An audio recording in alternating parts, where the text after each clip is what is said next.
Buenos días a todos y a todas. La verdad es que esta jornada es resultado de un trabajo conjunto muy de largo aliento. Y de tan largo aliento es que decidimos esta fecha hace como un año, entonces era muy difícil calcular qué nos iba a estar pasando. Y bueno, lo que nos pasa es que esta semana es una semana de huelga, de lucha, de conflicto, así que bueno, decidimos de todos modos hacerla porque justamente muchos de los que están acá vienen de otros lugares, ya tenían pasajes sacados, alojamientos acordados y bueno, y también era nuestro compromiso trabajar en esta jornada, así que es una contradicción, ¿no? Diría que el trabajo en este caso es nuestra forma de lucha, porque justamente lo que quieren es que no trabajemos, entonces, bueno, en esa contradicción estamos. Está Esteban Secondi como representante de nuestro gremio docente, con quien hablamos también y planteamos esta situación, bueno, pero de alguna manera también queríamos, bueno, hacer sentir que esta jornada también tiene que ver con estas cuestiones. Son días muy particulares, porque bueno, por esto que digo de la huelga, pero bueno, no solo por el conflicto puntual de esta semana, porque obviamente esto puntual tiene que ver con un conflicto que viene desde el primer momento en el que asumió este nuevo gobierno. En este sentido, lo que sabemos es que lo que hay es un ataque frontal no solo a las universidades, sino también al sistema científico en su totalidad.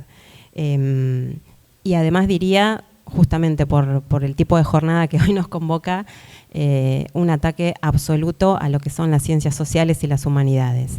Entonces, en esa coyuntura es que estas jornadas cobran una particular resistencia. Decía, las decidimos sostener justamente porque había todo un compromiso con todos los que venían a participar, pero también porque sentíamos que justamente por el ataque a las universidades, al sistema científico y a las humanidades y las ciencias sociales, hacer estas jornadas daban cuenta de lo que nosotros hacemos, es como la expresión justamente de eso que hacemos y diría sobre todo del modo en el que lo hacemos.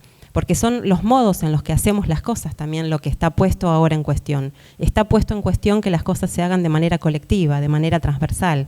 Esta jornada es resultado del trabajo de una red que integramos junto con la Universidad, bueno, la Universidad Nacional Arturo Jauretche, ¿no? Pero junto con la Universidad de General Sarmiento y la Universidad del Litoral, desde hace ya muchos años, y una jornada que se viene sosteniendo, una red que viene sosteniendo su trabajo desde hace muchos años y que viene haciendo jornadas, estas son las 7ª jornadas, lo cual también tiene que ver con esta idea de la apuesta al mediano y al largo plazo, ¿no? Todos sabemos que la educación, la investigación y demás no son cosas que ocurran de un día para el otro, son apuestas. Y a veces hay que trabajar muchos años para ver esos resultados. Nosotros acá en la universidad también cuando abrimos éramos pocos y ahora somos más de 30.000 estudiantes, más de 1.500 docentes y otros tantos no docentes y con graduados y carreras, etcétera, etcétera. Bueno, eso hace 15 años no existía. Bueno, nos costó 15 años. Bueno, y está bien, ¿no? Porque las cosas son así, no son de un día para el otro. No es que uno se sienta y el otro día tiene la investigación hecha, ¿no? Y eso requiere financiamiento y requiere apoyo, que es lo que justamente no estamos teniendo en este momento. Estas jornadas también son una expresión de lo que significa el encuentro para nosotros. Esto, juntarnos a conversar sobre nuestros trabajos, compartir opiniones, discutir, decir lo que cada uno piensa, decir que otro no está de acuerdo, someter a evaluación lo que estamos haciendo porque los trabajos van a ser comentados y nos exponemos a eso porque también creemos que el conocimiento se construye de esa manera. Porque también en este encuentro, en esta conversación, apostamos a la formación. En estas jornadas hay algunos muy experimentados y otros que recién están empezando. Convocamos a nuestros becarios, a nuestros dirigidos, a todas las generaciones, digamos, que participamos de este espacio, digamos, ¿no? Es un espacio que apunta a las preguntas, diría que, es más, por la dinámica que le vamos a dar, no sé si vamos a encontrar respuestas, pero sí preguntas. Y bueno, y apostamos a eso, ¿no? La ciencia tiene que ver con la pregunta. Cuando uno encontró las respuestas, inmediatamente tiene que ponerlas en cuestión y volver a preguntarse. Y además, y esto sí es como más particular, son preguntas históricas, ¿no? Que también en términos de los valores hoy en día tan comentada, ¿no? Si sirve o no sirve. Bueno, nosotros seguimos creyendo que esto sirve, que es nuestro pequeño aporte, modesto, no creemos que somos los dueños de ninguna verdad, pero sí que nuestra tarea puede colaborar a generar una sociedad más crítica, una sociedad con mirada crítica acerca de lo que es y sobre todo de lo que quiere de aquí en adelante. Todo esto es fruto de nuestro trabajo, porque sobre todo como docentes e investigadores también somos trabajadores. ¿Podrá ser cuestionado? Sí, bueno, pero nos sometemos a eso, ¿no? Esto es lo que hacemos y con esto estamos. Para cerrar, y en este caso como directora del Instituto de Estudios Iniciales, para el Instituto realmente es una apuesta muy pero muy grande poder acompañar estas jornadas, porque en el Instituto de Estudios Iniciales justamente estamos tratando de apostar por todo lo que es la formación humanística, ¿no? En nuestra universidad, para los que no conocen, tenemos muchas carreras que tienden más al profesionalismo. Bueno, desde Iniciales tratamos de compensar un poco ese diálogo y generar todos los espacios, proyectos, investigaciones que tengan que ver con recuperar el costado humanístico. También el desafío de aquí en adelante es que eso de alguna manera impregne a todas las actividades que hacemos en la universidad, no porque seamos los únicos que podemos hacerlo, ¿no? Pero de alguna manera creo que es un lugar interesante, el de nuestro instituto, para poder albergar y promover este tipo de proyectos. Esto también ha sido... Esta jornada es producto de, como decía, de un esfuerzo colectivo, en principio del trabajo de la red, pero en este caso también de, por lo menos en nuestra pata UNAG, de un apoyo muy grande de la Secretaría de Investigación que viene alentando este tipo de actividades. Es resultado también del apoyo que nos da la Secretaría General a través de, bueno, tener esta hermosísima infraestructura con el acompañamiento de los bedeles y los compañeros de infraestructura. Es resultado también del apoyo que nos da Mestiza, que está grabando esta presentación para que después la subamos y esto pueda seguir difundiéndose. Bueno, y en particular desde el Instituto de Estudios Iniciales, también las asistentes de investigación y posgrado, y bueno, y el resto de los compañeros que también han hecho posible esto. Y también gracias a los financiamientos, que Flor seguramente después lo dirá, también acá hemos colaborado desde los proyectos de investigación, desde el PICTO que tenemos también que tiene que ver con estos temas, con subsidios de CONICET, agencia, bueno, todo lo que pudimos juntar, los puchitos, como decimos, que pudimos juntar para que esta jornada sea posible. Así que bueno, de parte mía, darles la bienvenida, agradecerles muchísimo que se sumen a esta actividad, a los compañeros de Jauretche, gracias. A Esteban también gracias por acompañarnos y entender la particularidad de este momento. Así que bueno, le voy a pasar la palabra a Flor Calzón, que es quien ha coordinado desde Jauretche la organización de las jornadas, y después, bueno, vamos a cerrar con las palabras de Arnaldo Medina, que es el rector de nuestra universidad. Muchas gracias.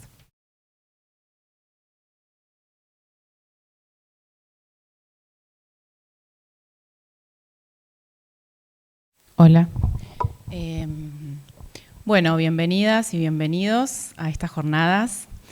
Bueno, en primer lugar, celebrar que son las séptimas jornadas, que es la séptima edición de estas jornadas, que se realizaron por primera vez en el año 2013, y 2 años más tarde, en el 2015, se formó esta red Política de Masas y Cultura de Masas en América Latina.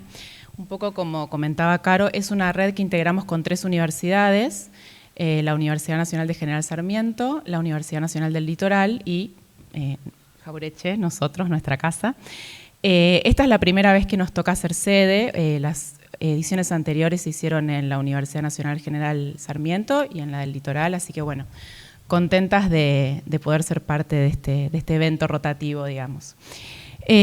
Bueno, en términos historiográficos, creo que un poco comentarles de qué se trata la red. El objetivo de la red era, básicamente, pusimos política de masas y cultura de masas porque queríamos, de alguna manera, vincular 2 agendas historiográficas que creíamos que venían un poco en caminos paralelos.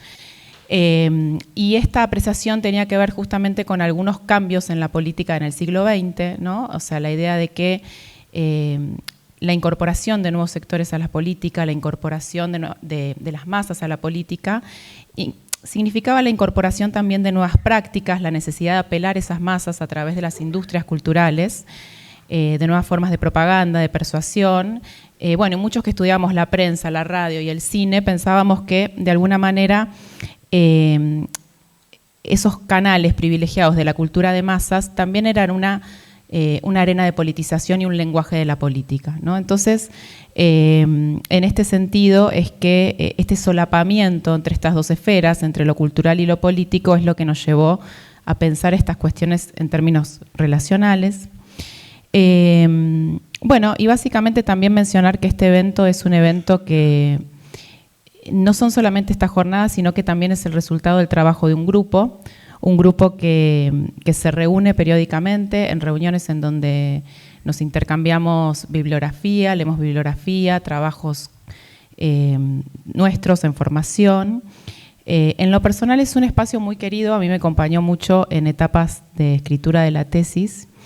Me acuerdo cuando llevé un capítulo y estaba tratando de escribir la tesis y era un trabajo tan grande y a veces es difícil, parece que no se puede manejar, y lo presenté entre los colegas de la red, y la verdad que fueron a mí lecturas que me ayudaron mucho porque creo que siempre había una manera de trabajar que era leer los trabajos con mucho respeto pero sin condescendencia, ¿no? O sea, como que realmente fueron preguntas que me ayudaron a entender un poco más mi trabajo, a señalar qué preguntas eran interesantes, digamos, cuál era el objetivo principal del trabajo. En ese sentido, creo que estas jornadas también comparten un poco el espíritu de la red, de ser un espacio que nos sirva para dialogar, para escucharnos, para aprender de nuestros propios trabajos y también de los compañeros, ¿no? En esas lecturas cruzadas. Bueno, y además, como decía, la red también tiene otras actividades. Como resultado de esta jornada se hicieron 2 libros colectivos compilados por integrantes de la red.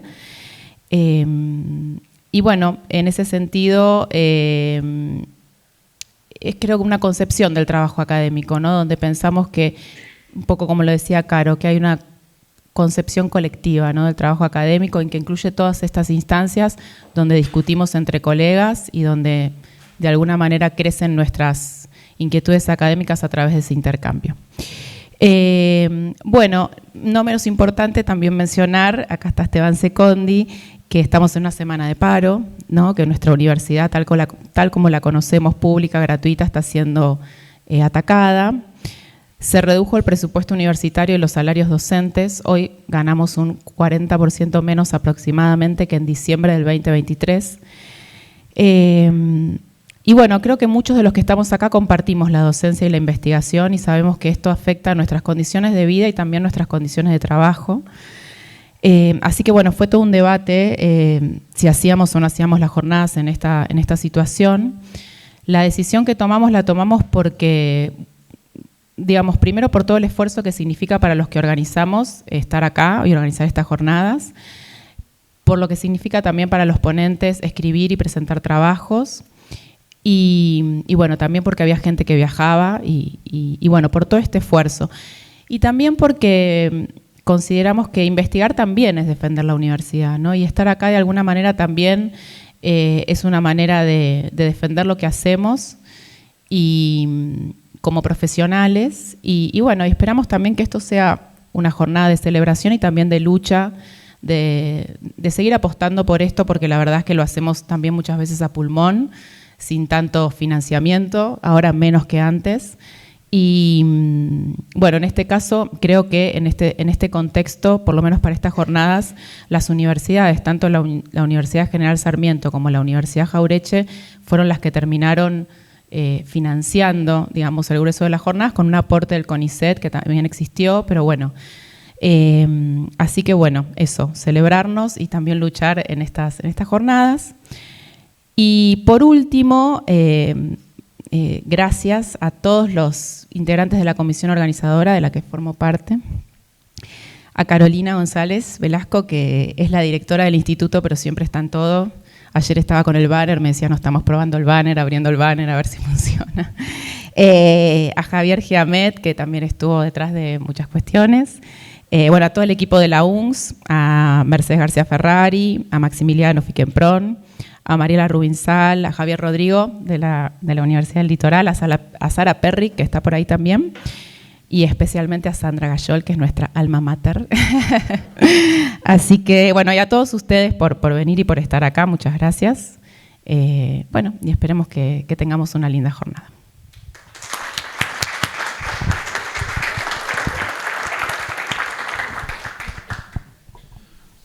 Bueno, gracias Carolina, Florencia.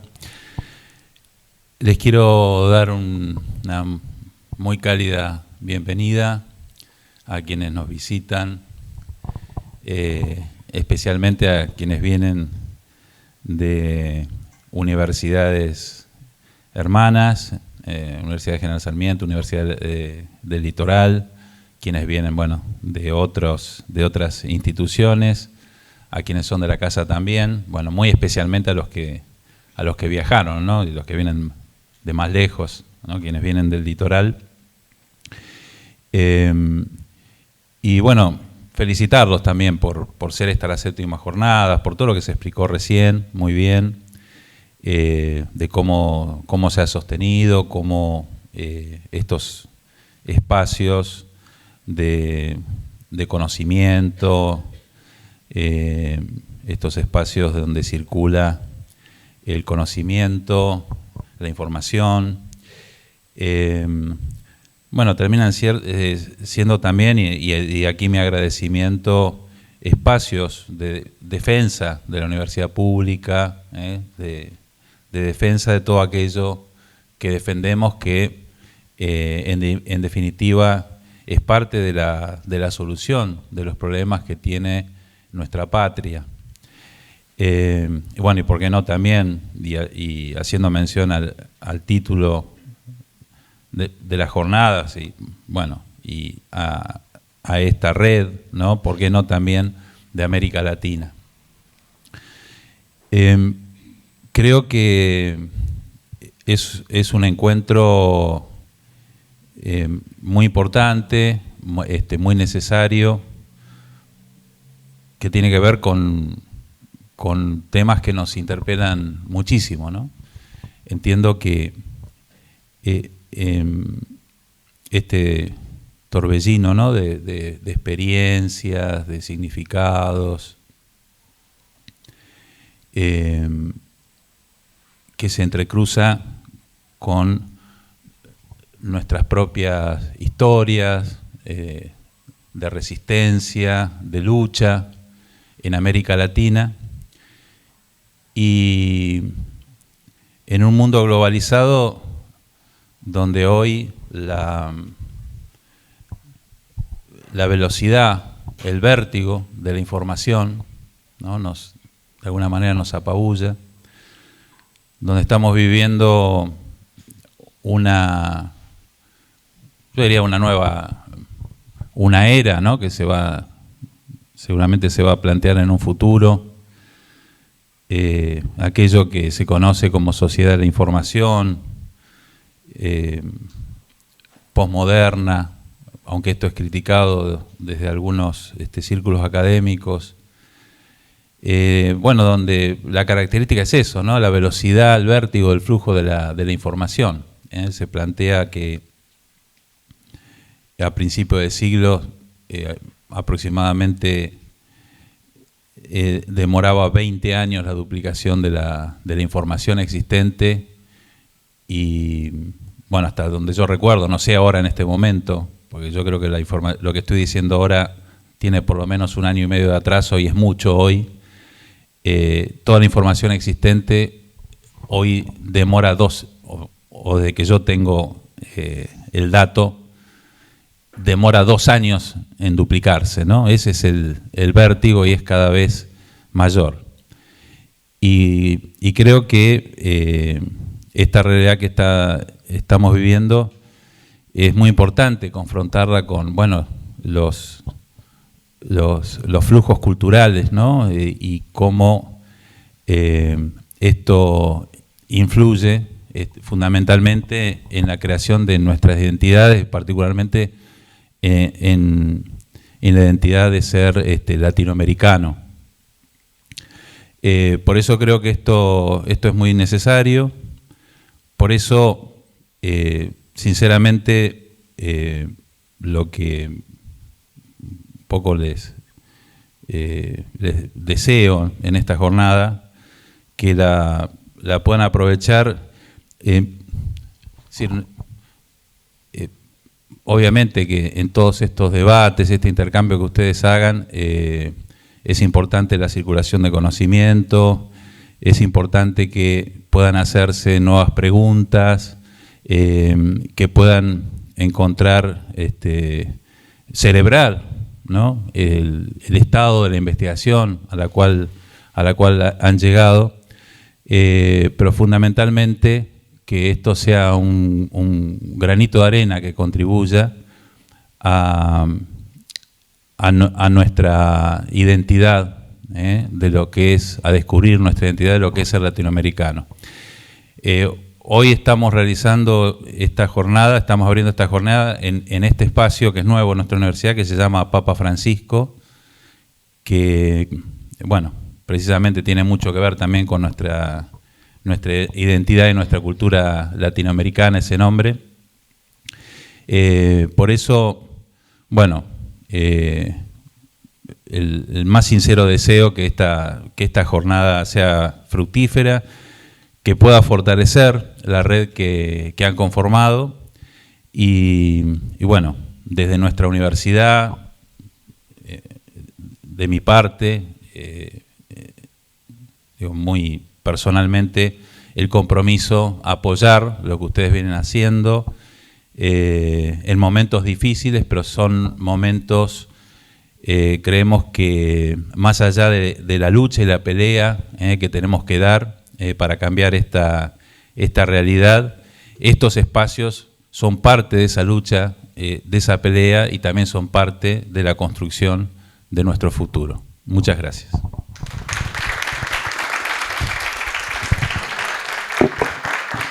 Bueno, les deseo buena jornada.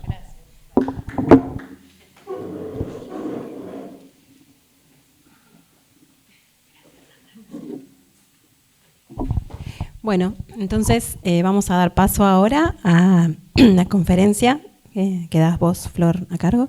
Sí. Empezamos con el panel inaugural. Creo que estaban Diego y Mariana, ahí están. Vengan los protagonistas.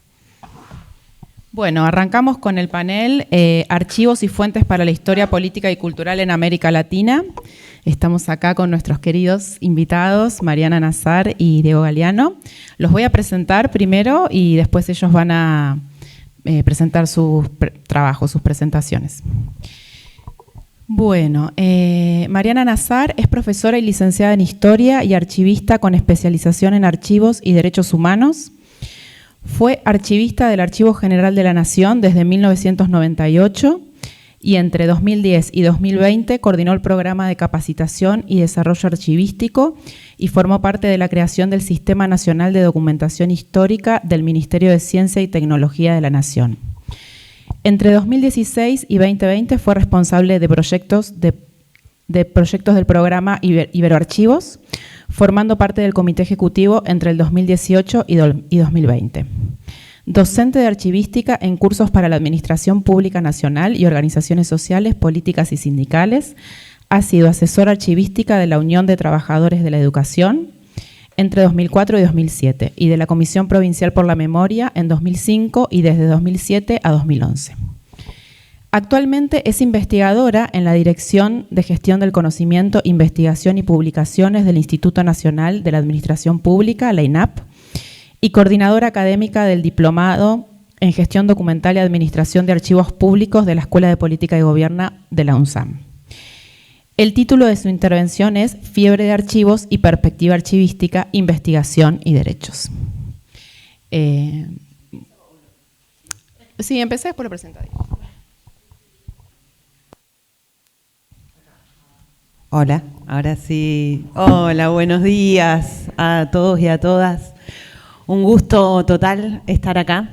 No conocía la universidad y siempre es motivo de alegría y orgullo recorrer las universidades del conurbano, siendo que además yo también participo de una.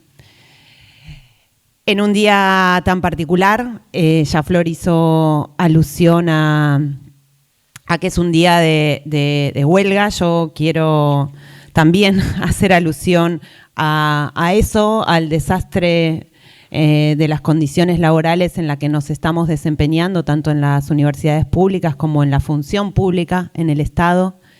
de esa manera solidarizarme a la vez que soy parte, pero insistir en algo que dijo recién el rector que me pareció súper emotivo para el cansancio que vengo acumulando, que tiene que ver con esto de pensar estos espacios como espacios de construcción y de resistencia frente a una situación de avasallamiento de la función pública del Estado en materia de ejercicio de derechos de todo tipo, ¿no? El derecho a la educación, el derecho a la investigación, el derecho a la salud. Y en ese sentido celebro que estemos acá intentando resistir, construir algo diferente y quizás reinventar un futuro. En ese sentido, mi presentación va a ir muy en esa línea, va a ser como el mensaje subliminal. La titulé Fiebre de archivos y perspectiva archivística. Y va a intentar, en el tiempo asignado, me voy a saltear unas cuantas placas. La presentación es bastante amplia, pero dependiendo el interés que vea en sus rostros, voy a ir más hacia un lado o hacia otro. Y en todo caso, le decía a Flor, puedo dejar la presentación para que quien quiera verla, reutilizarla en otro momento. Entonces, ¿de qué va a ir esta presentación? La idea es un poco hablar sobre este cruce entre archivos e investigación, que en el último tiempo se ha puesto como muy, muy de moda, que algunos y algunas investigadoras denominan giro de archivos, otros giro archivístico. Y entonces voy a hacer una especie de presentación de cómo vemos la problemática. Algunos archivistas que venimos trabajando, algunos archivistas que venimos de las ciencias sociales y que venimos trabajando y repensando hace mucho tiempo esta cuestión, como para brindar herramientas que permitan repensar toda la potencia que pueden tener determinados documentos a la hora de ser utilizados en la investigación, y al mismo tiempo hacernos cargo o hacernos responsables de cómo esos mismos documentos que a veces utilizamos en las investigaciones pueden llegar a tener otra función social, pueden ser utilizados o pueden servir como garantía en el ejercicio de derechos. Y en ese sentido, ¿qué recaudos y qué cuidados es necesario que tengamos a la hora de utilizarlos, acceder a los mismos o incluso demandar políticas públicas en la materia para que esos archivos no sean instrumentalizados y esa posibilidad, esa potencia de ser garantía de derechos se pierda para siempre?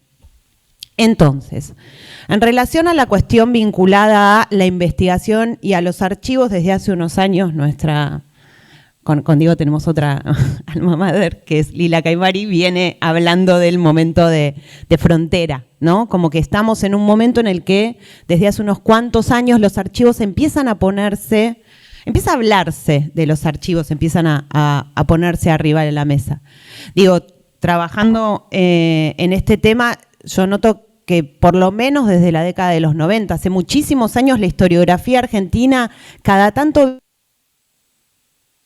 Entonces, hace muchos años que algunos historiadores vienen haciendo mención a los problemas de accesibilidad, ¿sí? O sea, se viene hablando, los archivos empiezan, entiendo yo, desde las investigaciones y los trabajos que yo vengo realizando, empiezan a plantear el problema, empieza a presentarse el problema del archivo en primer lugar frente a, bueno, no podemos acceder, o sea, faltan documentos que permitan investigar tal tema, hay determinados lugares a los que no se puede acceder, bueno, tenemos una larga historia, varios de quienes estamos acá en relación a los archivos policiales y archivos que han desaparecido, que por ejemplo Sandra ha consultado y que después quisimos encontrar y nunca más aparecieron.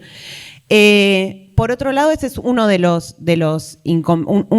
temas en donde, una de las cuestiones en donde aparece el tema. Por otro lado, también hay una lectura que hacemos que tiene que ver con la ausencia de instancias de formación en materia archivística.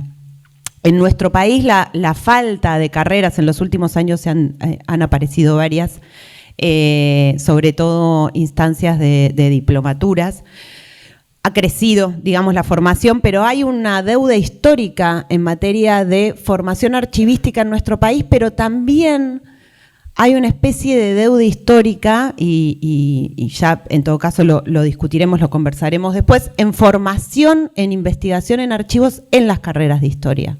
Este es un tema que hay una historiadora pampeana que empezó a trabajarlo, que tiene que ver con, bueno, cómo las carreras de historia en su mayoría tienen dentro de sus, en su perfil profesional, ¿sí?, la posibilidad de que quien egresa de la carrera pueda gestionar archivos, pero resulta que no hay materias de formación, ni en el campo de la gestión de archivos, museos, etcétera, pero tampoco, porque voy a insistir mucho durante toda la presentación en la diferenciación, pero tampoco en instancias de investigación que traten el archivo, que traten el problema del archivo como algo específico, como un conjunto de documentos específicos para la investigación.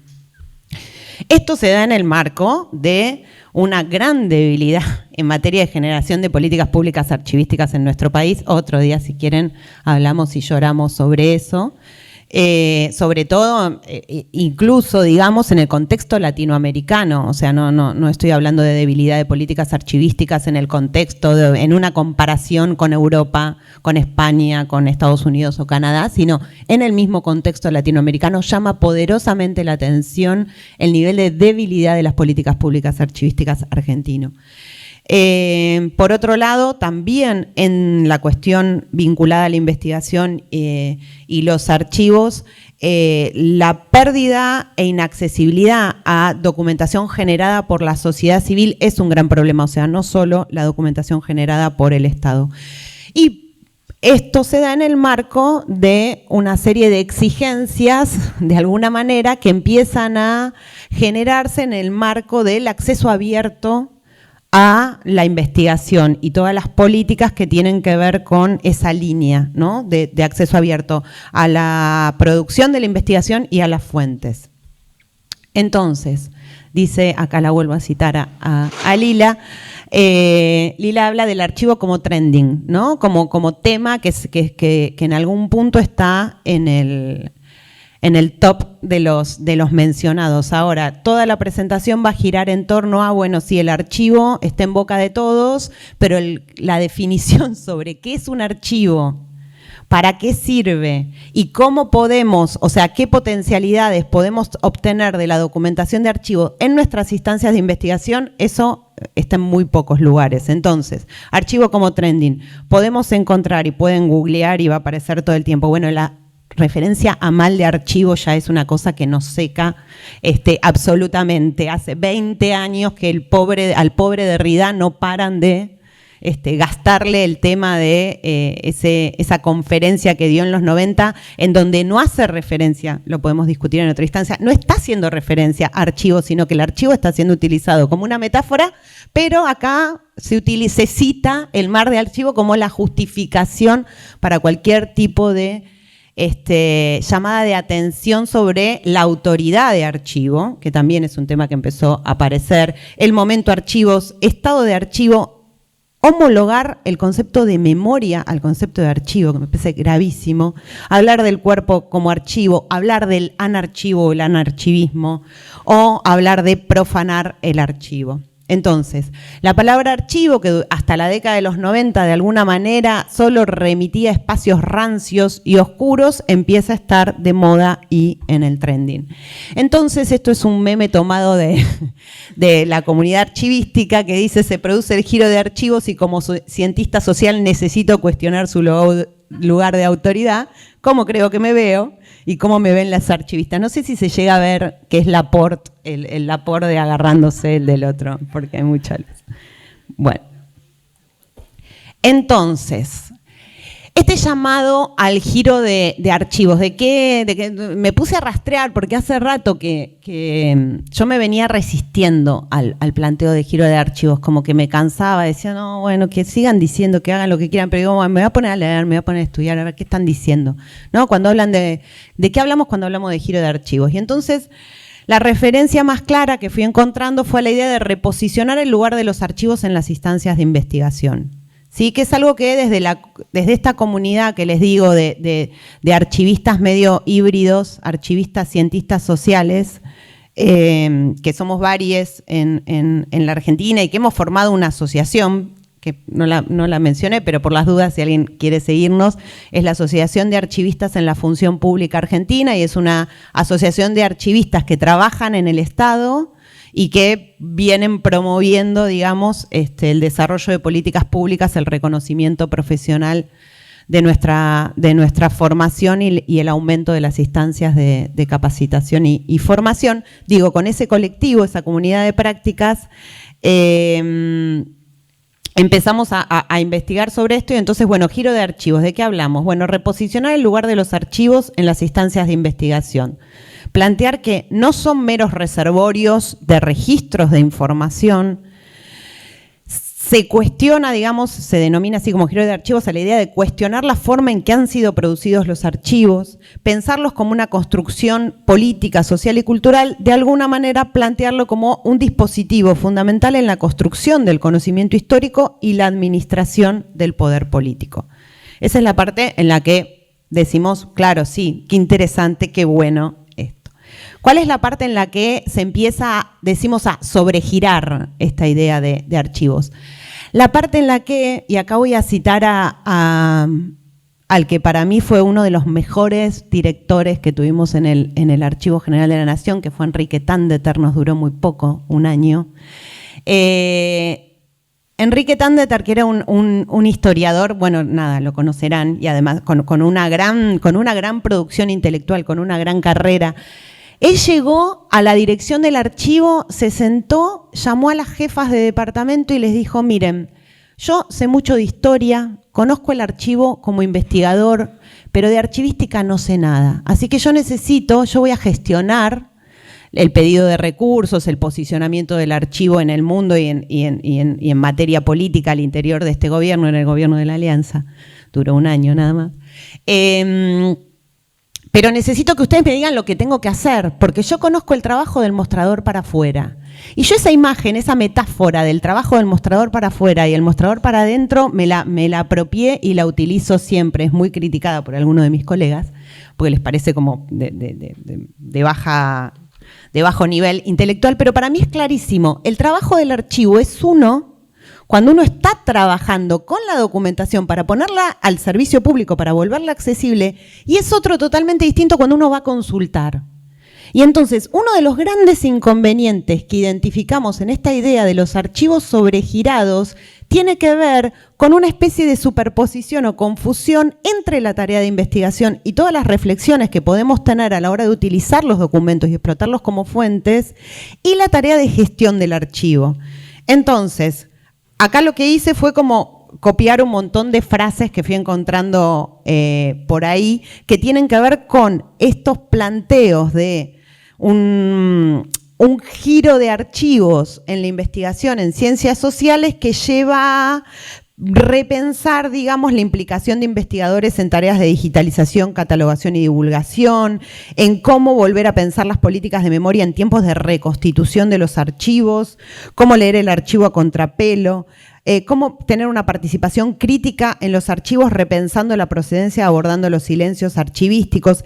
En algunas de estas afirmaciones lo que yo noto es que hay una especie de superposición entre el concepto de corpus, ¿sí? Como el corpus documental de la investigación, ese cuerpo de documentos creado por el investigador, o sea, esos documentos seleccionados por el investigador para armar un corpus de fuentes, del archivo. Ya vamos a ver como que el archivo como un tipo específico de documentos, y el acervo de documentos como otro tipo específico de documentos que ahora voy a presentar. Entonces, ¿podemos hablar de giro de archivos o debemos hablar de giro archivístico? Porque se usan indistintamente, lo he encontrado indistintamente. Yo me voy a plantear totalmente en contra de hablar de un giro archivístico, porque voy a entender que un giro archivístico implicaría incluir a la disciplina archivística dentro de esta nueva manera de pensar los archivos, cosa que no estaría sucediendo. Por lo menos yo no encuentro muchos trabajos en los que se incorpore la perspectiva de la disciplina archivística, que a su vez es bastante como menospreciada o ninguneada por las ciencias sociales, sus hermanas mayores, ¿no? Como la sociología, la historia, etcétera. Entonces, y ya veo que esto va a terminar mucho antes de lo que, muchas placas antes de las que pensaba. ¿De qué hablamos cuando hablamos de archivos?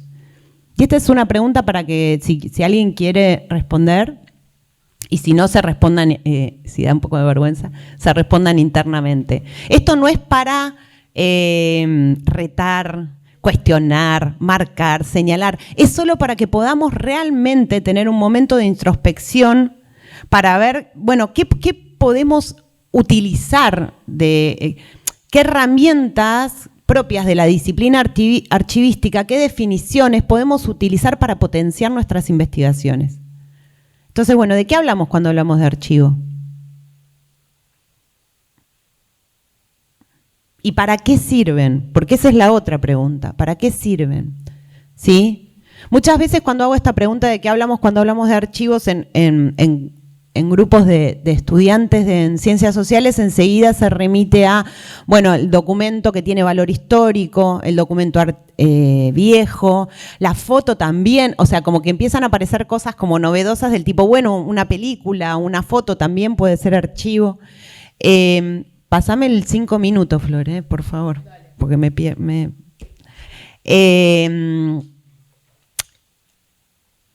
entrevistas, testimonios, como que bueno, hay una remisión a unas cuantas cuestiones. Y cuando pregunto el para qué sirven, bueno, los archivos históricos sirven para la investigación histórica. Están ahí para el historiador. Y es lógico que cada quien, de acuerdo a de dónde viene y para qué quiere utilizar la documentación, solo vea ese aspecto. El tema es que los archivos, por un lado, son un tipo de documento en particular. Desde toda esta presentación, a partir de ahora empiezo a hablar como archivista y lo que brindo son perspectivas de la disciplina archivística que creo pueden servir para pensar la investigación.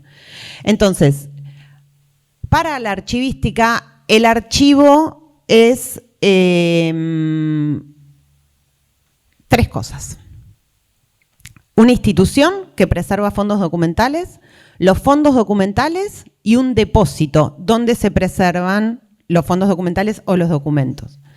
Siempre digo que esa tercera acepción, la palabra, o sea, la utilización de archivo como depósito es la madre de todos los males en algún punto. ¿Por qué? Porque al hablar del archivo como depósito no estamos mencionando la especificidad que tienen los documentos de archivo. Entonces, cualquier documento que consideremos histórico o viejo entra en esa categoría. Por eso, para los depósitos, intentamos usar la palabra depósitos y remitimos, circunscribimos la idea de la palabra archivo para la institución que preserva los fondos documentales, pero fundamentalmente para la idea de fondo documental. Y este es el kit, digamos, de la cuestión, y es aquello que me parece que puede aportar mucho para pensar posibles fuentes para la historia. Y el fondo documental es toda la documentación generada por una institución o una persona en el desarrollo de determinadas misiones y funciones. Y esa es la particularidad que le da a los documentos, la especificidad que tienen los documentos de archivo, en tanto no fueron producidos para su consulta posterior.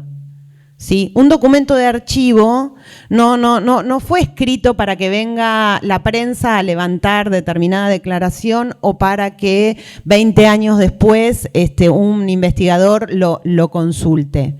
Y esa es la potencia y la riqueza que tiene ese documento de archivo. A mis estudiantes siempre les bromeo con el acta del 25 de mayo de 1810 y les digo, bueno, cuando el secretario de actas de la primera junta la estaba escribiendo, no estaba pensando en que su letra iba a ser ploteada 200 años después por la 9 de julio, ¿sí? Gigantografiada por todos lados. Estaba haciendo su trabajo. Tenía que labrar el acta.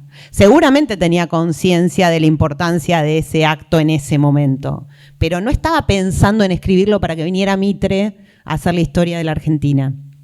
Entonces, un documento de archivo tiene una serie de particulares que es diferente a la de cualquier documento. Si hablamos como de archivo, como fondo documental, tenemos que pensar, digamos, que los documentos estos van a tener una información, que es la información literal, digo yo, el dato que podemos extraer de ese documento, lo que está diciendo, y va a tener otra información que es la de su contexto de producción.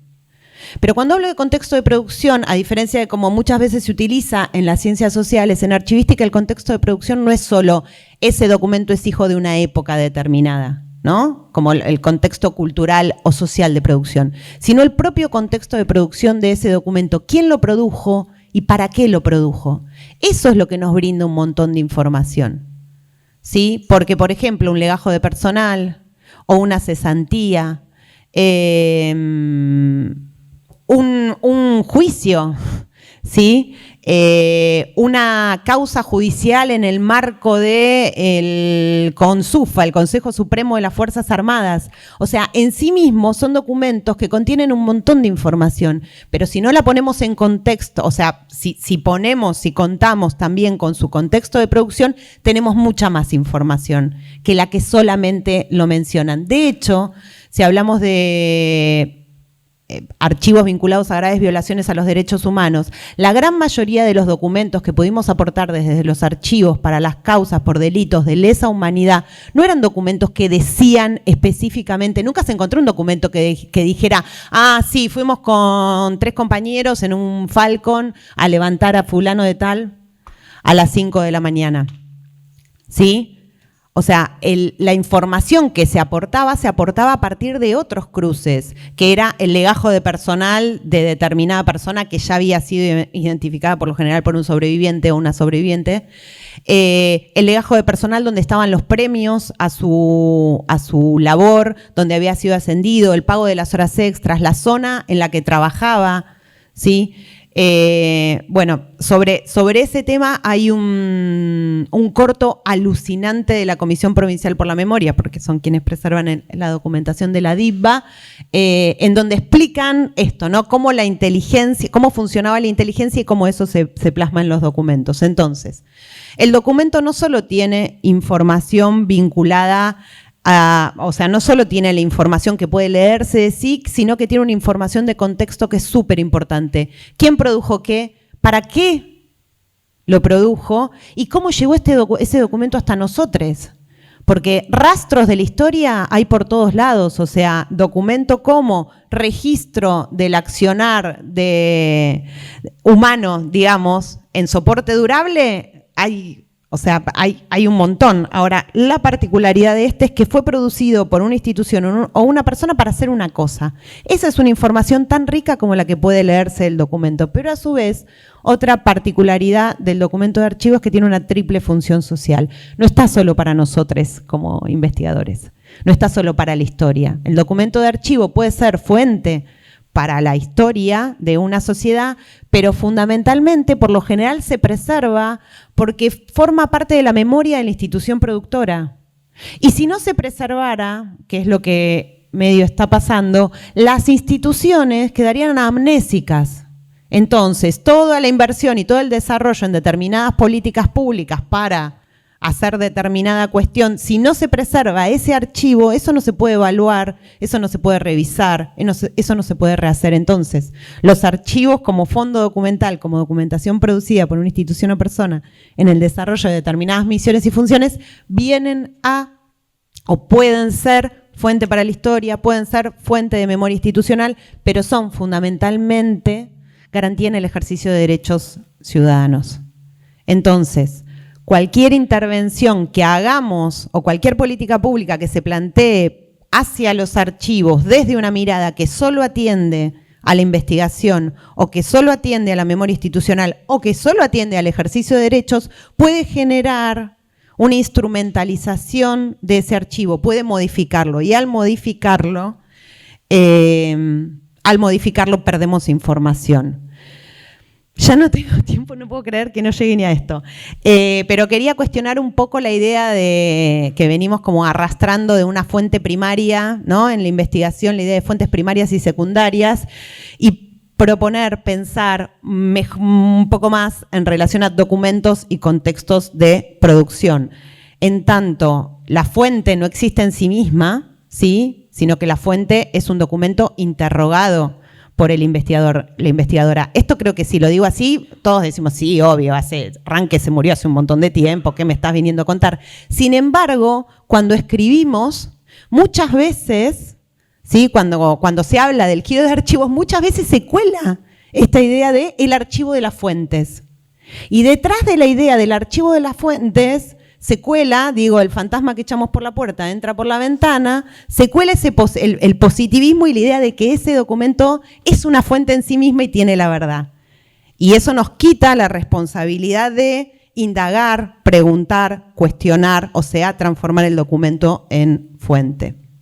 Entonces decíamos, documento es todo registro de la actividad humana fijado en un soporte durable, puede ser un diario, puede ser un cuadro, puede ser una estatua, puede ser un castillo, pero el documento de archivo tiene la particularidad de ser un registro de la actividad humana fijado en un soporte durable que fue producido por una institución o persona en el desarrollo de determinadas misiones y funciones. Y por eso la archivística plantea la necesidad de respetar 3 principios básicos. El de procedencia, esto es, no se deben mezclar los documentos producidos por una institución con los de otra institución. Orden original, que quiere decir debemos respetar el orden en el que esos documentos fueron producidos, e integridad. No le tenemos que sacar ni agregar cosas. O sea, el archivo es un sitio arqueológico, es una cuadrícula de un sitio arqueológico. Un documento de archivo puede ser una tacita bellamente ornamentada. Ahora, si esa tacita se encontró en una zona de basurero o se encontró cerca de una urna funeraria, la información de la tacita es radicalmente distinta. En ese sentido, es importantísimo siempre poder mantener los contextos de producción de los documentos, porque eso, o sea, en esta instancia del mostrador para adentro, es necesario que en la gestión de los archivos no sean reordenados en función de criterios de investigación, no sean rearmados conjuntos temáticos, ¿sí? El archivo de las mujeres, el archivo de la memoria, el archivo de los trabajadores, el archivo de los negros, el archivo de las comunidades aborígenes. Esos pueden ser creaciones sociales o incluso estatales armadas con reprografías de documentos, pero si vamos a estar llevándonos esas piezas de la cuadrícula del sitio arqueológico para rearmar otra cosa, les estamos cortando el contexto de producción, ¿sí? Y es un cortar que no se ve a simple vista, entonces es una trampa doble. Decía, en relación con los documentos de archivo, preservar los contextos de producción brinda muchísimas más condiciones de posibilidad para memorias subalternizadas o memorias prohibidas o memorias reprimidas, que si creamos otra cosa. Porque, y ya con esto termino, prometo, porque poder dar cuenta del contexto permite indagar en marcos de creencias, en interpretaciones, en representaciones, y también sus resistencias. Digo, quienes hayan trabajado con prontuarios policiales, quienes hayan trabajado con documentación judicial, saben lo problemático que es encontrar la voz, ¿sí?, de las personas que han sido reprimidas, ¿sí?, o que han sido controladas. Sin embargo, si bien nunca vamos a encontrar la voz y nunca vamos a poder reproducir aquello que sí sucedió, sí podemos extraer mayor información si hacemos lecturas en contexto.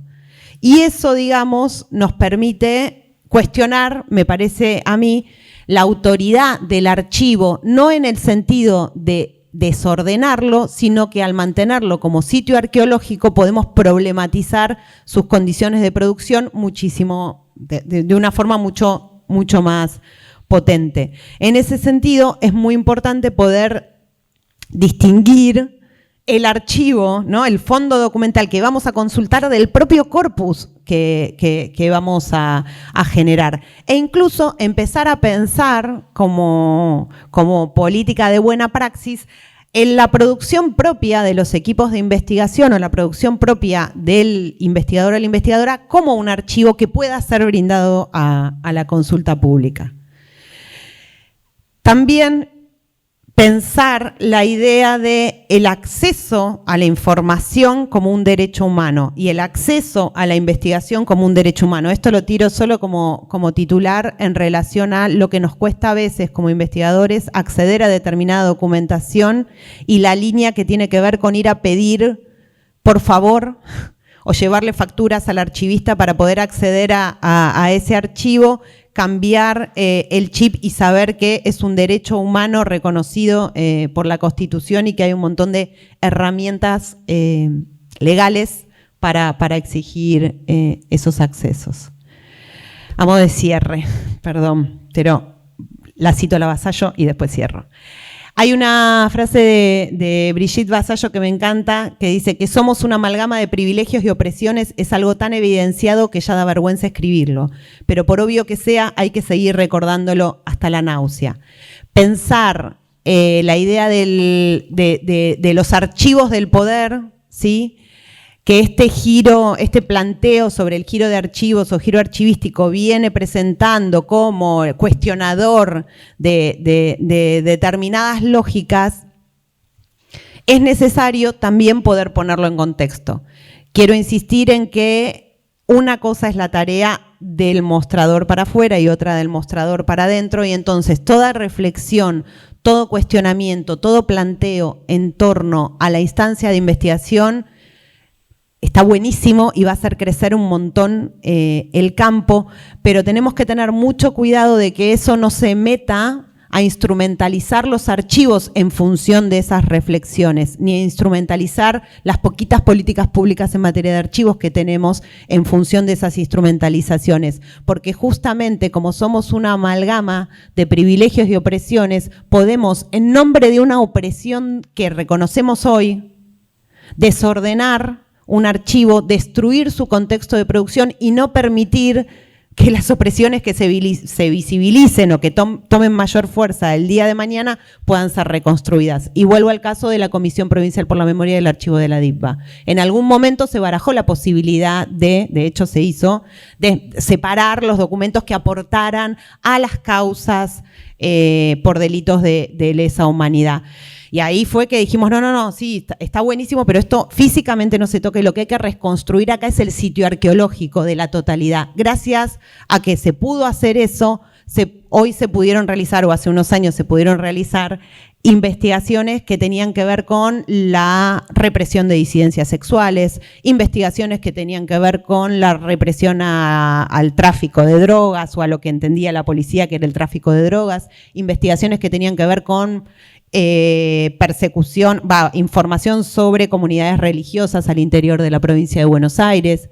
Si se hubiera instrumentalizado ese archivo, todo eso no hubiera sido posible.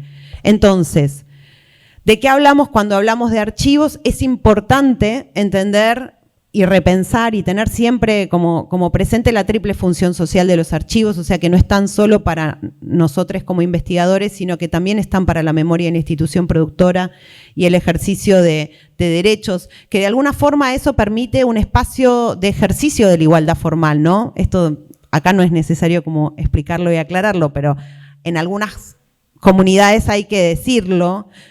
Supuestamente somos todos iguales ante la ley de acuerdo a la Constitución, pero en la realidad no somos todos iguales y quienes necesitan ejercer derechos presentando documentación que los avale, digamos que las avale, son justamente las poblaciones históricamente subalternizadas. Nadie que vive en la comodidad de sus privilegios va a necesitar acceder al archivo. Entonces, de alguna manera, ese es nuestro usuario, nuestra usuaria principal.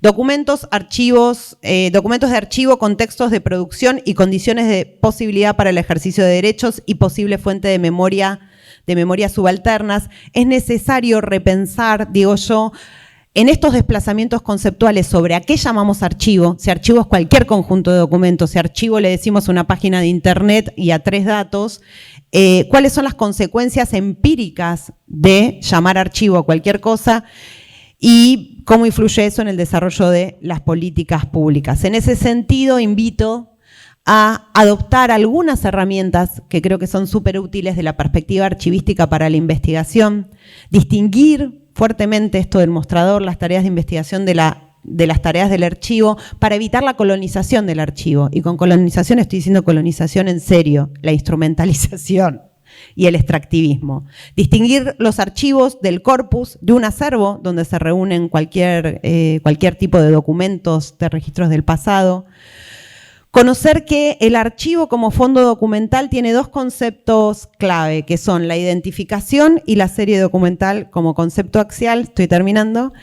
Entender la importancia del respeto por la integridad de los archivos, esta idea de fondo documental, de cuadrícula del sitio arqueológico, para poder contar con el contexto de producción de los documentos.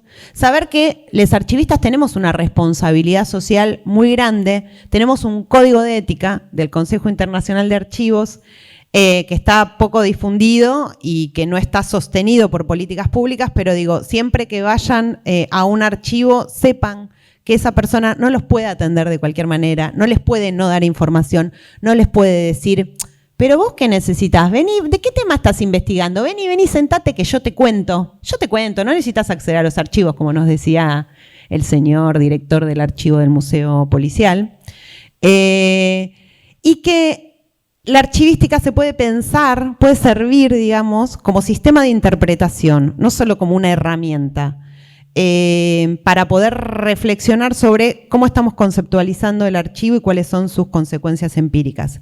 Y fundamentalmente entender que todo esto nos puede permitir pensar el acceso a los archivos como el ejercicio de un derecho fundamental, como un requisito del Estado democrático y como un posible elemento de transformación social. Muchísimas gracias.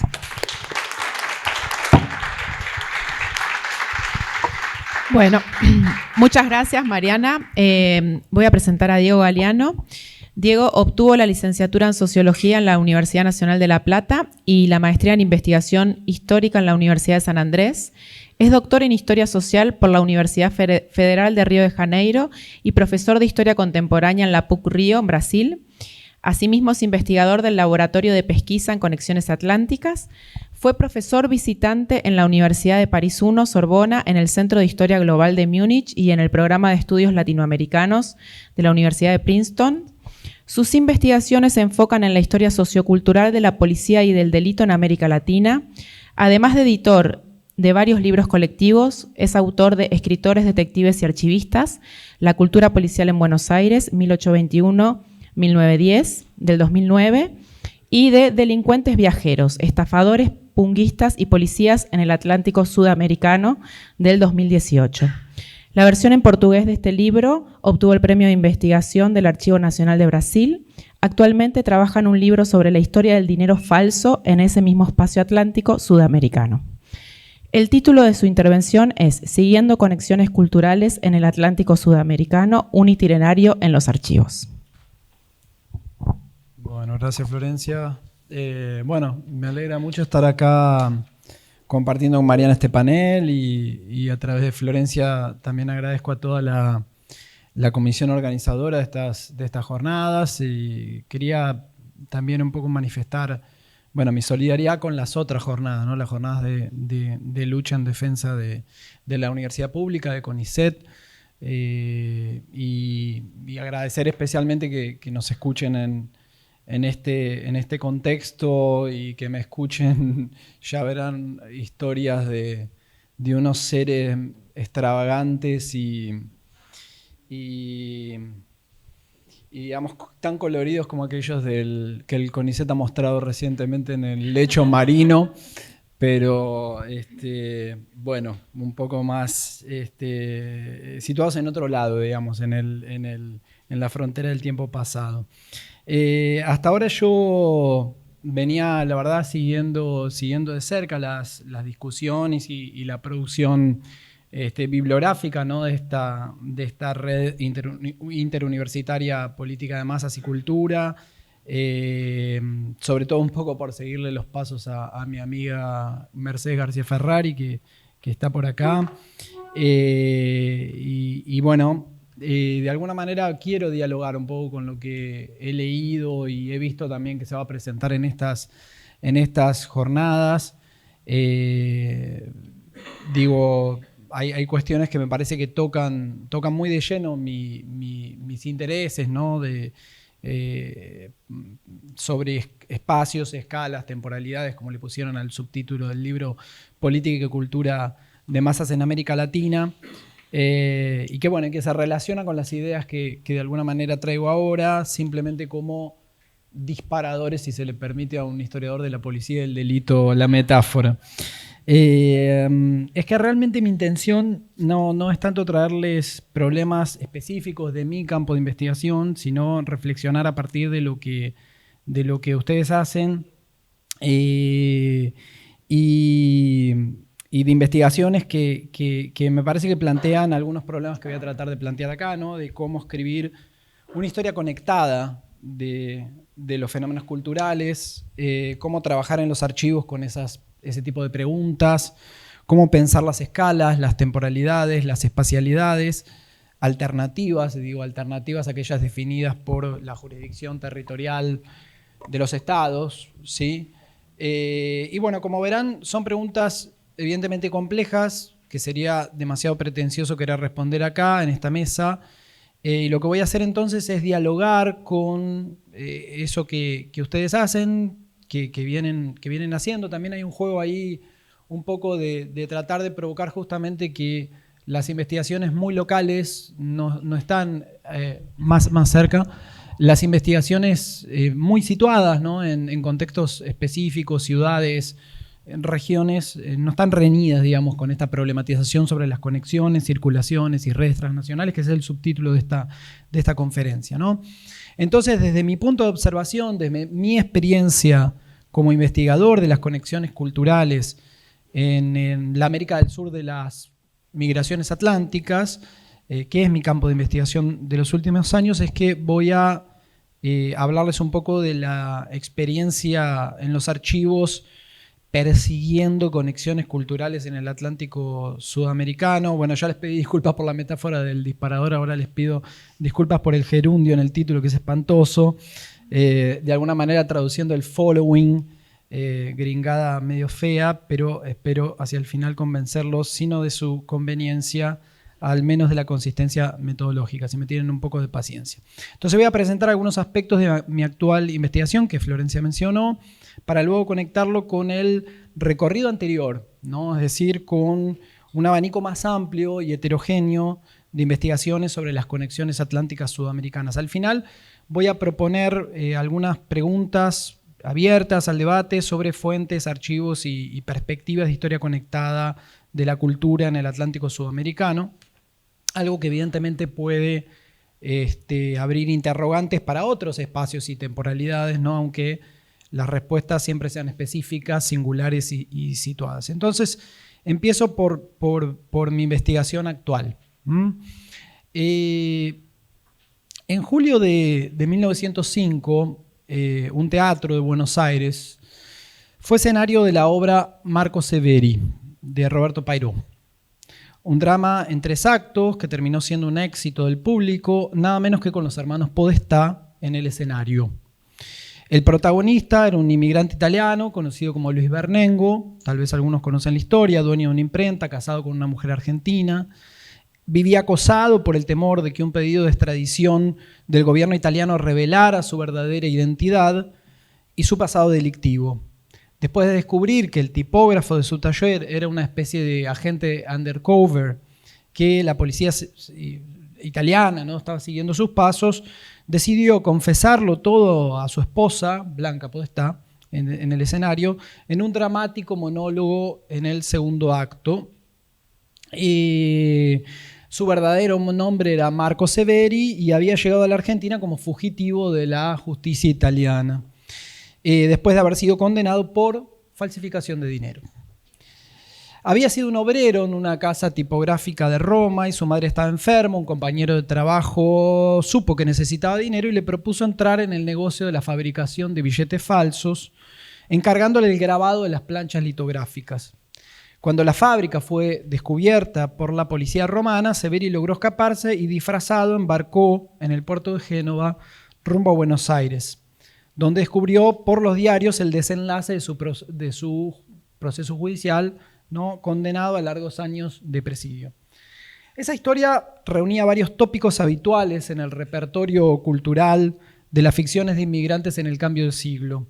Ascenso social, simulación de identidad y el inquietante pasado de los extranjeros que prometían casamientos a las mujeres locales, ¿no? Sin dudas, esos recursos narrativos utilizados por Pairo, como de hecho reconoció la crítica y la historia del teatro, alimentaron el interés por la obra teatral. Pero la elección autoral de la falsificación de dinero como una sombra que oscurecía el nombre de este inmigrante italiano, me parece que no debe ser pasada por alto a la hora de explicar su éxito en el mercado. En esos años, el público tenía a disposición una enorme cantidad de reportajes sobre bandas de falsificadores de billetes, integradas en su mayoría por fotógrafos, grabadores, tipógrafos europeos, y además ese mismo público espectador de obras de teatros populares, ¿no? Compuestos por trabajadores, muchos de ellos inmigrantes, sufrían en la calle, en los comercios, las consecuencias de recibir algún billete falso y de verse en el dilema moral de perder el dinero o dejarlo circular. Entonces, en un mundo signado por oscilaciones monetarias, la delgada línea entre la microeconomía legal y las estrategias de supervivencia ilegales era bastante fina. Además, en la mirada de lectores y espectadores, la vida económica del papel moneda estaba atada al problema de la construcción social de confianza en una ciudad migratoria, como sugería, ¿no?, en la obra la alusión al casamiento interétnico. Recibir billetes como medio de pago y comprometerse al matrimonio, así como tantas otras interacciones, eran prácticas atravesadas por tensiones entre lo aparente y lo real, lo genuino y lo engañoso, lo verdadero y lo falso, que de diferentes maneras entraron con fuerza en los espacios mediáticos y los consumos culturales de las mayorías, ¿no? Entonces, en mi investigación actual sobre el dinero falso, me interrogo por el vínculo entre migración, comercio y delito, ¿no?, en el mundo atlántico de finales del XIX y primera mitad del XX, ¿no? Sujetos que se mueven a través de las fronteras, no solo espaciales, y sus estrategias para enfrentar marcos normativos, marcos legales, también dinámicos, son centrales para mi investigación. ¿Qué es lo que hago? A partir de las trayectorias atlánticas, lo que estoy haciendo en un libro que vine acá un poco a Argentina a terminar, espero. Sandra hace 200 años me escucha hablar de esto, pobre. Siguiendo las trayectorias atlánticas de un inmigrante portugués en Brasil, perdona a los de audio, estoy indisciplinado, me alejo. De un inmigrante portugués en Brasil, una familia de italianos en Argentina y otra de franceses involucrados en el mercado de fabricación y circulación de dinero falso, intento iluminar entonces una práctica lucrativa y peligrosa que estaba muy presente para los contemporáneos, ¿no? Es decir, el dinero falso es un tema, si se quiere, provisoriamente llamémoslo así, de cultura de masas.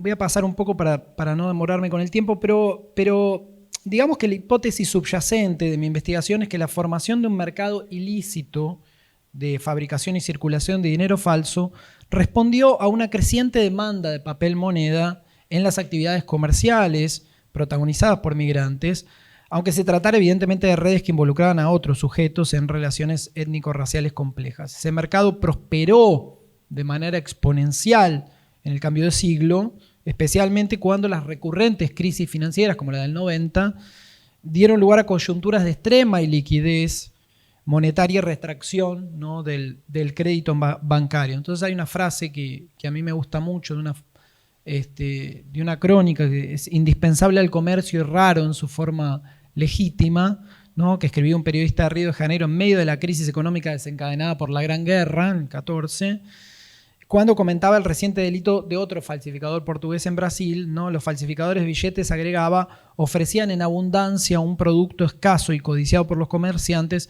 en sus luchas para quitar deudas con proveedores, pagar salarios y evitar bancarrotas, ¿no? Bueno, quizás esto otro lo pase, pero también de Lepiane, en el otro extremo, digamos, del Atlántico, dice algo parecido en este libro. Voy a pasar porque estoy preocupado con llegar al final, donde espero proponer cómo a partir de esto dialogo con la cuestión de la idea de las conexiones y de las circulaciones para todas y todos ustedes. La cuestión es esa, ¿no? Que hay ahí una clave de interpretación. El dinero falso era indispensable para el comercio.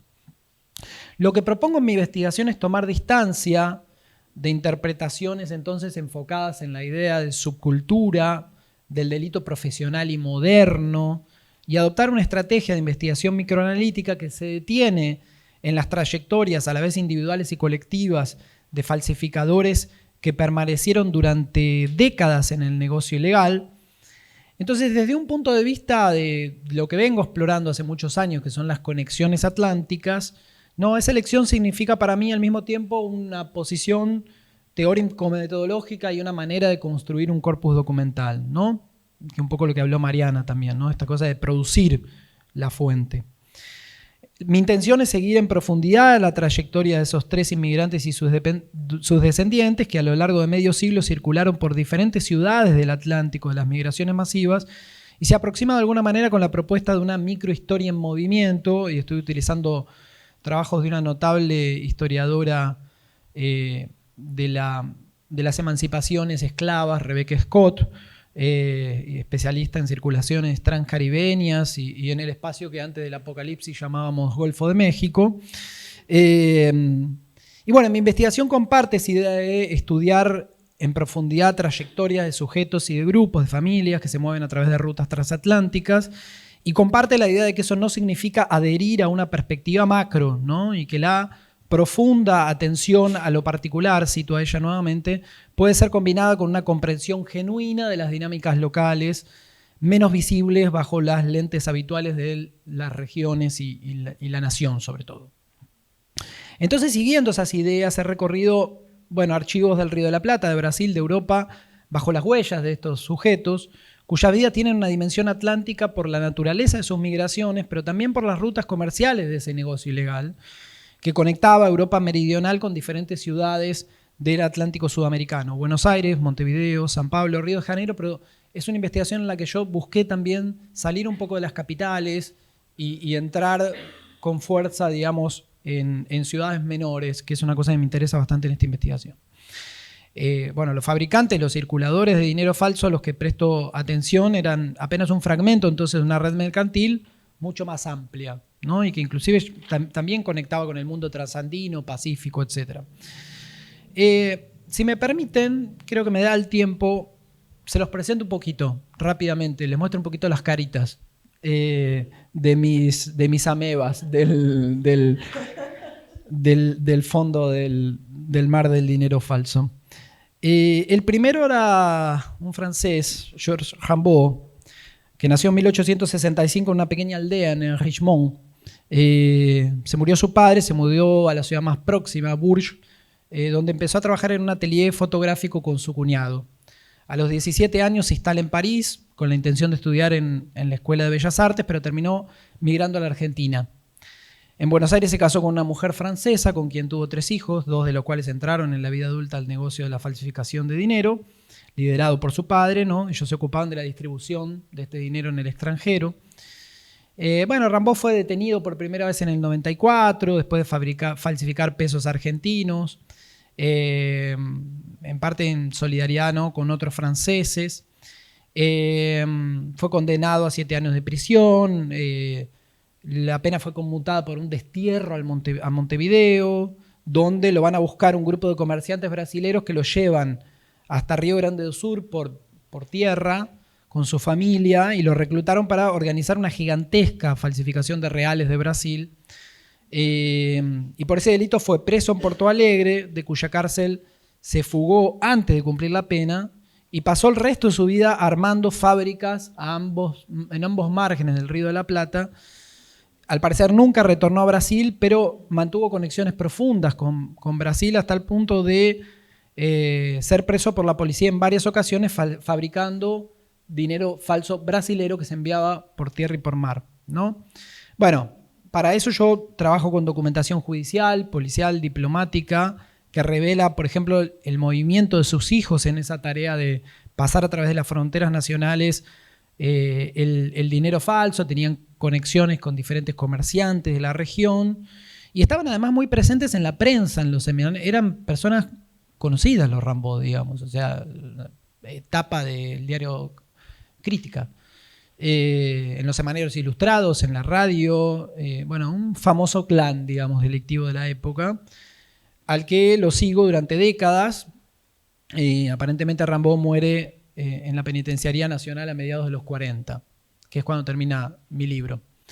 El otro clan, el segundo falsificador que estudio, ¿no? También un clan, nació en una ciudad italiana, en Faenza, en la región de Emilia-Romagna, se llamaba Francesco Chiarini, y probablemente a diferencia de Rambaud entró al negocio del dinero falso cuando todavía vivía en el país natal. En 1890 fue condenado a 10 años de prisión por un tribunal de Ravenna y decidió huir a la Argentina. No sé si les suena de Pairó. De hecho, tengo pocas dudas de que Pairó se inspiró en esta historia, que fue tema de conversación en Buenos Aires. Y al igual que otros migrantes italianos, él atraviesa el Atlántico solo, junta dinero para el viaje de su mujer y sus hijos, una historia conocida, ¿no? Y bueno, en 1899 él y un montón de compatriotas italianos fueron condenados por falsificar pesos argentinos y reales brasileños, las dos cosas. Entonces no solo tenía en común con Rambaud esa misma geografía del negocio ilegal, sino que además también involucró a sus hijos en el trabajo de la exportación de los billetes, ¿no? Su hijo Ricardo, nacido en Italia en los años 80, se mantuvo por décadas en este lucrativo negocio, ¿no? Viajando por el Río de la Plata y por Brasil. Bueno, rigurosamente contemporáneos, es muy probable que los hijos de Rambaud y de Chiarini se hayan cruzado en las cárceles de Brasil.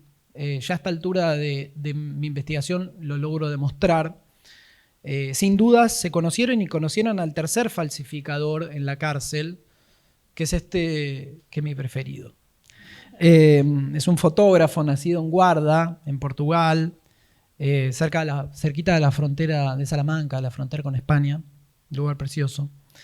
Y a comienzos del siglo XX Méndez se muda a Lisboa y después se va pocos años después a Río de Janeiro, donde es preso por falsificar dinero, y donde pasa además la mayor parte de su vida en prisión, ¿no? De donde se fuga una vez en 1915, famoso por sobornar a los guardias con billetes falsos fabricados dentro de la propia prisión.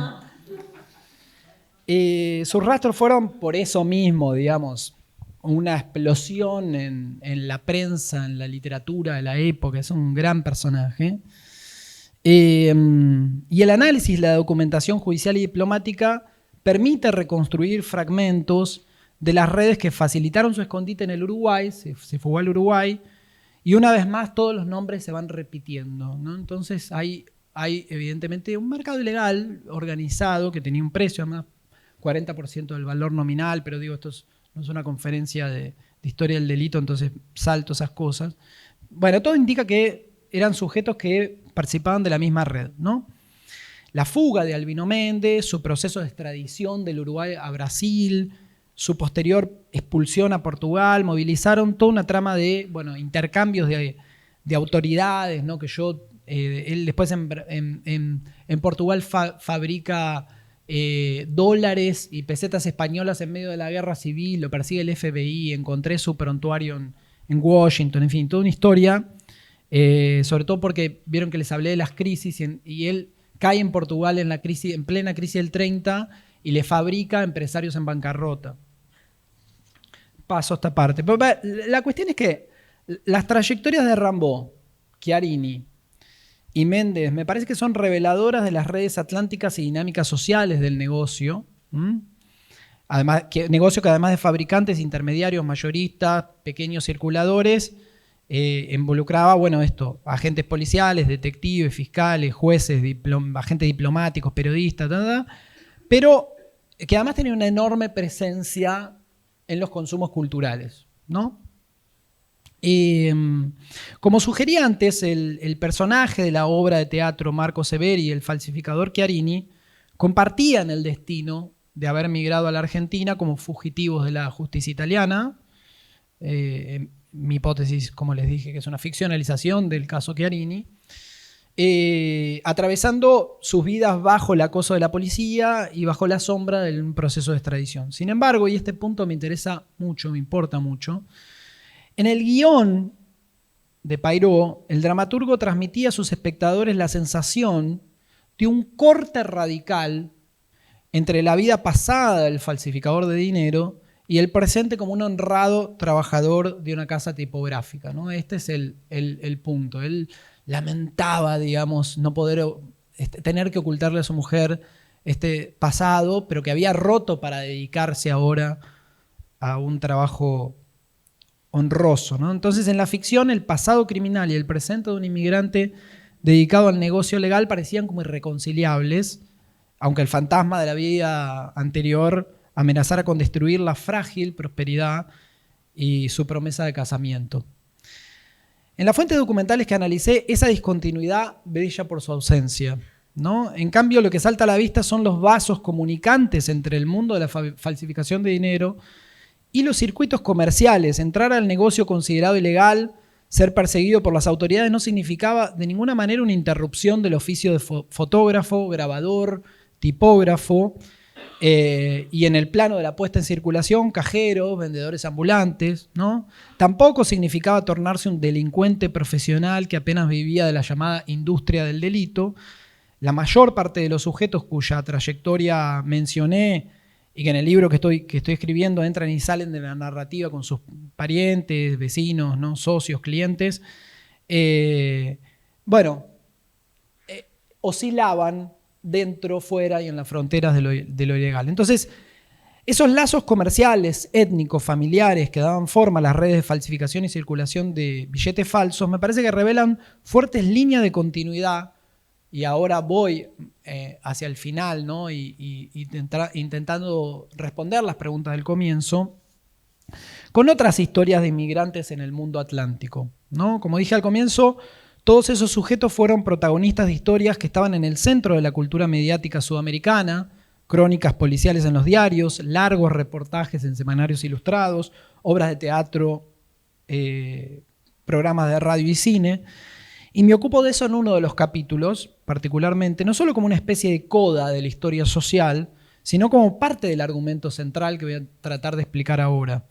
Porque fue esa mediatización, en gran medida, la que ayudó a transformar lo que eran historias de familias de inmigrantes que entraban y salían de lo legal y de ilegal, que combinaban estrategias de acumulación con otros negocios, en historias de bandas organizadas para delinquir, ¿no? O sea, entonces para mí en el libro, esta dimensión de la centralidad de las bandas organizadas y de transformar al dinero, acabé de escribir un texto que no voy a profundizar tanto acá, pero se llama Armar una banda, que es sobre eso, es decir, cómo se armó la idea de que este delito era un delito de grandes bandas organizadas. Bueno, la cultura de masas tuvo un papel absolutamente central en eso y produjo criminalizaciones como expulsiones de extranjeros, por ejemplo. O por lo menos ayudó a crear el clima político y cultural que los hizo posibles. Y eso explico en aquel texto, me remito a ese texto. Pero ese proceso que se consolidó en los años de entreguerras, se consolidó, pero no surge en los años de entreguerras, en medio de un clima de conversación global sobre las bandas de mafiosos italoamericanos que ganaron evidentemente el centro de la escena. Yo creo que mirando desde América del Sur queda claro que el fenómeno había arrancado bastante antes de la guerra. Yo diría en los tempranos años 1910. Y permítanme usar la historia de mi preferido, de Albino Méndez, que está ahí, para cerrar ese razonamiento, ¿no? Porque cuando él fue preso por primera vez, se ocupó la policía y la prensa, de alguna manera articulados, se ocuparon con mucho esmero de construir esa imagen de una banda organizada de portugueses y de difundirla en los diarios y en las revistas ilustradas con fotomontajes que ponían a los sospechosos uno al lado del otro a la manera de Will Bunch, incluyendo inclusive al portugués que les alquiló la casa, que es el Manuel Teixeira, digamos, ¿no? O sea, pero produciendo con estos fotomontajes la imagen que a ustedes les debe resonar de Texas, ¿no? Algunos años después.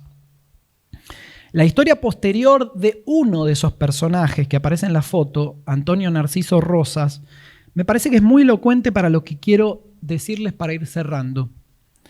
A diferencia de Méndez, Narciso Rosas en la imagen de allá es el primero y después es una fotografía policial del proceso de expulsión de Narciso Rosas.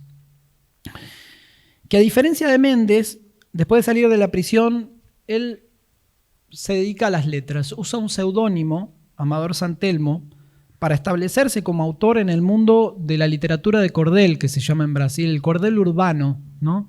Es decir, la venta ambulante de libros baratos para establecer, y que él usaba sobre todo historias de bandidos y delincuentes célebres. No le fue nada mal. Bueno, Monteiro Lobato lo odiaba y ahí hay toda una cosa que me parece muy importante, ¿no? Después de lanzar un libro de poemas escritos en prisión, en el 18 publica Los misterios de la detención o 5 años en la prisión en la segunda edición, un conjunto de relatos sobre la vida de reclusos que él conocía porque había estado preso por falsificador de dinero. Y después produce una serie de fascículos tituladas Los misterios de Río de Janeiro, memorias póstumas de un detective carioca, donde ficcionalizaba delitos célebres de Brasil que había conocido en la prisión. El suceso de esas publicaciones es comprobado por las numerosas reediciones en la década del 20, a pesar de que son muy frágiles y difíciles de conseguir. De hecho, a Cuadrilla Albino Méndez, la banda de Albino Méndez, que él era parte de esa banda, aunque le escribe con el seudónimo Amador Santelmo, de esa banda, entre comillas, ¿no? Quedó un solo ejemplar que yo encontré en marzo de este año, después de 15 años investigando esto y de pensar que iba a escribir el libro sin tener ese libro, y apareció en Portugal, en una librería de usados. Estoy muy contento ahora y analizándolo. Pero eran, a pesar de su fragilidad, muy leídas, ¿no? Y la inserción exitosa en el mercado de la literatura popular no significaba, una vez más, una ruptura con los lazos anteriores con la circulación de dinero falso. Tanto que Rosas mantuvo su presencia en esas redes, mientras era cordelista, vendedor de libros baratos, también colaboraba con la circulación de dinero falso.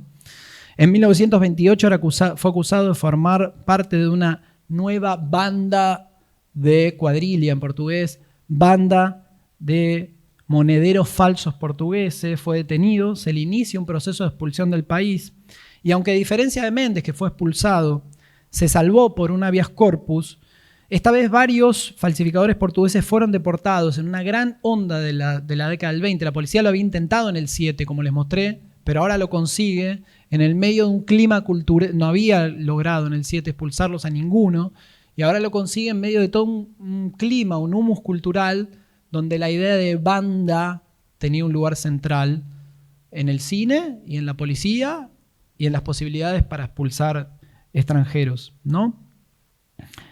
Entonces, en el proceso de expulsión, todos los policías, por ejemplo, que hacían de testigos también, repetían el mismo libreto. Antonio Narciso Rosas es miembro de una banda de falsificadores de la cual es jefe Albino Méndez.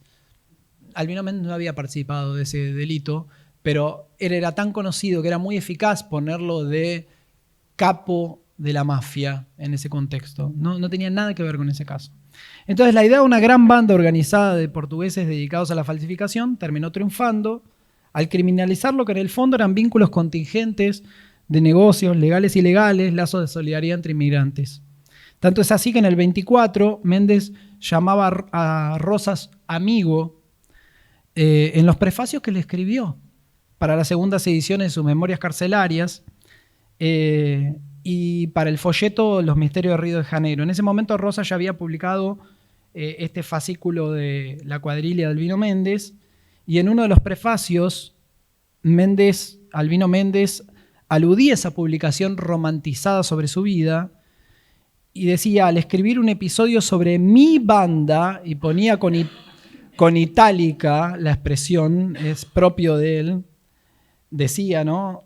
Este fotógrafo portugués, abro comillas, le debo a Amador Santelmo el obsequio de haber tornado aún más famoso mi legendario nombre. Y esas itálicas irónicas, ¿no? En el pronombre posesivo, que como les digo pertenecen a Albino Méndez, me parece que manifiestan la diátriba contra el artificio irónico, diátriba indirecta porque él estaba preso, tampoco podía hacerse el vivo, contra ese artificio de armar la banda, ¿no?, de la policía brasilera. Abro comillas de nuevo para ir cerrando. Debo confesar que con ese nombre banda suena mal a mis oídos, dice Albino Méndez. Y agregaba que la palabra le hacía acordar a los bandaleros andaluces de la Sierra Morena y otros episodios de pistoleros de la literatura mundial. Pero, dice él, un puñado de pobres portugueses no arman una banda. Y ahí el título de este texto que les digo. Bueno, al traer a superficie, y ahora voy cerrando, las voces de los acusados de formar todas estas historias, ¿no? Queda claro, digo, el argumento sobre esta idea de las bandas organizadas, que era en la época una disputa narrativa, ¿no? Hoy se diría una batalla cultural.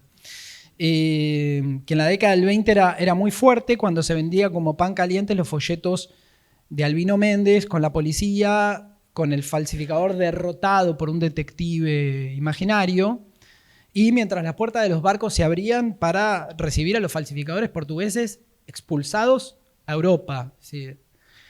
Bueno, ese ciclo de las bandas organizadas y de las conexiones que las van a establecer, ¿no?, alrededor de las leyes de expulsión y de las conexiones evidentemente entre cultura mediática y política, ¿no? Al final la cuestión migratoria y las deportaciones de extranjeros indeseables estaban, y podríamos agregar, ahora están de nuevo en el centro del debate político.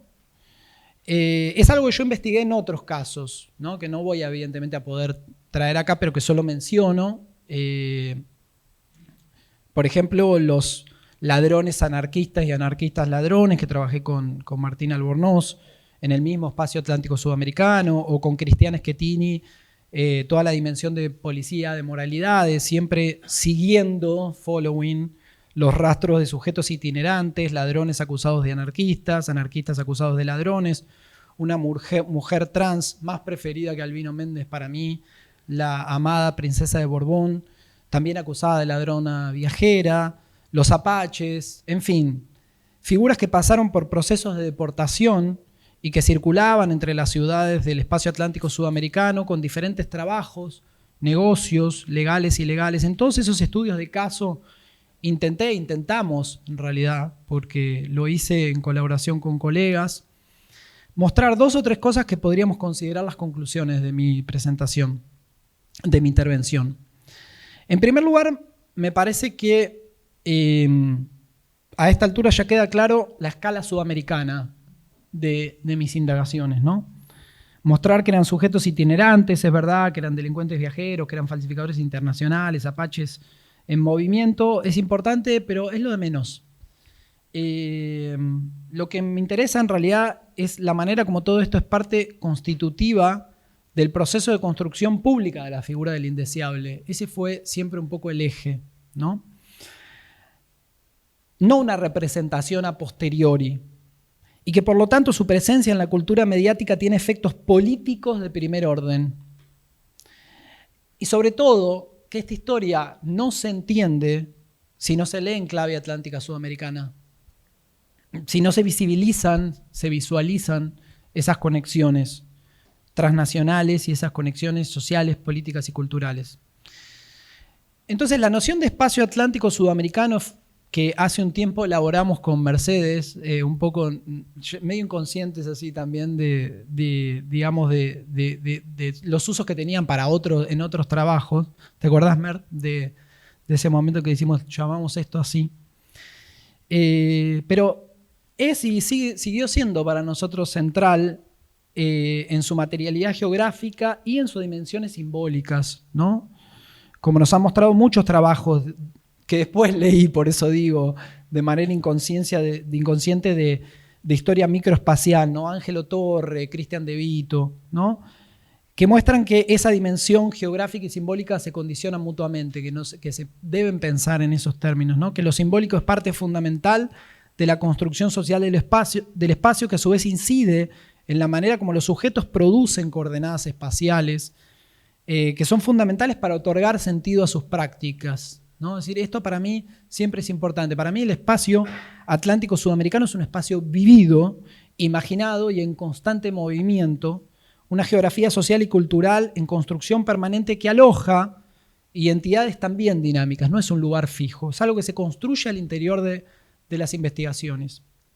En segundo lugar, también es central el concepto de conexiones culturales, y por eso siempre fue central en mis trabajos ese procedimiento de la antropología cultural, que es el following, y que consiste en seguir rutas de ideas, mercancías, personas a través de grandes distancias. Entonces, esa metodología que sigue flujos y movimientos, me parece que propone preguntas de análisis cultural que se vinculan con un espacio siempre abierto, siempre en construcción, que pasa por esa cuestión del movimiento, el problema del movimiento y de la imaginación que los sujetos tienen. Pensemos en Albino Méndez, ¿no? Y sus fugas y su irse a Montevideo. Entonces, ¿qué significa Montevideo para Albino Méndez? Siempre eso es un poco mi pregunta. Y por último, quiero decir, porque ya se me termina el tiempo, me quedan 3 minutos de lo que me dieron, algo sobre las periodizaciones también, ¿no? Porque me parece que ese campo que compongo con Mercedes, con Martín, con Cristiana, con colegas con los que he escrito, porque esta es una escala que para mí siempre las colaboraciones fueron muy importantes, este campo de la historia conectada del Atlántico sudamericano, ¿no? Que de alguna manera creo que todos esos colegas que mencioné ayudaron a construir, problematiza no solo las maneras como pensamos el espacio y las geografías culturales, sino también las cronologías, por ejemplo, de la historia política tradicional, ¿no? En definitiva, me parece que se trata acá de reconocer, y ahí la cuestión de la ley, por ejemplo, de pensar 1902 y la ley de residencia como un marco, que es cuando seguimos estas trayectorias y las deportaciones y las prácticas policiales vemos que venían de mucho antes de 1902. Entonces, o sea, también la escala sudamericana no solo ayuda a problematizar el espacio y a construir espacialidades alternativas, de eso se trata. Para mí el espacio atlántico sudamericano no es algo que existe allá afuera, sino un artificio conceptual que usamos para iluminar prácticas, problemas y también cronologías. Bueno, es evidente que ese espacio también existe y que tiene su materialidad. El trabajo de Lila Caimari que ustedes compilaron en ese libro lo deja muy claro. Pero quiero decir, no es solo eso, ¿no? Y también, entonces, discutir temporalidades como parte constitutiva de la propia construcción del problema de investigación y a partir del trabajo de archivo, ¿no? Que tiene que modificar la manera como pensamos geografías, espacialidades y temporalidades, ¿no? Tomar distancia del espacio definido por la jurisdicción estatal y de los periodos definidos por marcos a menudo, pero no solamente de la historia política, emanciparnos de alguna manera de eso si es necesario y hacer una historia social y cultural capaz de dar cuenta de múltiples tramas y sentidos que los sujetos históricos le daban a los lugares y los tiempos que habitaban, ¿no? Un poco me parece que de eso se trata. Y mira mi disciplina horaria. No, es increíble. No me necesita.